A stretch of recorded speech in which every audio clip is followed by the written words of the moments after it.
ये विश्वामित्र पहले एक धर्मात्मा राजा थे। इन्होंने शत्रुओं के दमन पूर्वक दीर्घ काल तक राज्य किया था। ये धर्मज्ञ और विद्वान होने के साथ ही प्रजा वर्ग के हित साधन में तत्पर रहते थे। प्राचीन काल में कुश नाम से प्रसिद्ध एक राजा हो गए हैं। वे प्रजापति के पुत्र थे।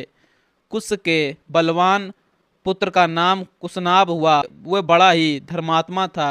कुशनाभ के पुत्र गाधी नाम से विख्यात थे। उन्हीं गाधी के महातेजस्वी पुत्र ये महामुनि विश्वामित्र हैं। महातेजस्वी राजा विश्वामित्र ने कई हजार वर्ष तक इस पृथ्वी का पालन तथा राज्य का शासन किया। एक समय की बात है, महातेजस्वी राजा विश्वामित्र सेना एकत्र करके एक अक्षौणी सेना के साथ पृथ्वी पर विचरने लगे। वे अनेक नगरों, राष्ट्रों, नदियों, बड़े बड़े पर्वतों और आश्रमों में क्रमशः विचरते हुए महर्षि वशिष्ठ के आश्रम पर आ पहुँचे, जो नाना प्रकार के फलों, लताओं और वृक्षों से शोभा पा रहा था। नाना प्रकार के मृग, वन्य पशु वहां सब ओर फैले हुए थे तथा सिद्ध और चारण उस आश्रम में निवास करते थे। देवता, दानव, गंधर्व और किन्नर उसकी शोभा बढ़ाते थे। सानत मृग वहां भरे रहते थे। बहुत से ब्राह्मणों, ब्रह्म ऋषियों और देव ऋषियों के समुदाय उसका सेवन करते थे।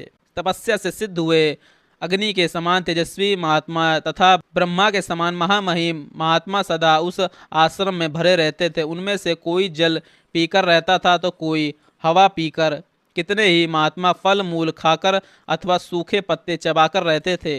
राग आदि दोषों को जीत कर मन और इंद्रियों पर काबू रखने वाले बहुत से ऋषि जप होम से लगे रहते थे। वालखिल्य मुनिगण तथा अन्य वैखांस महात्मा सब ओर से उस आश्रम की शोभा बढ़ाते थे। इन सब विशेषताओं के कारण महर्षि वशिष्ठ का वह आश्रम दूसरे ब्रह्मलोक के समान जान पड़ता था। विजयी वीरों में श्रेष्ठ महाबली विश्वामित्र ने उसका दर्शन किया। जप करने वालों में श्रेष्ठ वशिष्ठ का दर्शन करके महाबली वीर विश्वामित्र बड़े प्रसन्न हुए और विनय पूर्वक उन्होंने उनके चरणों में प्रणाम किया।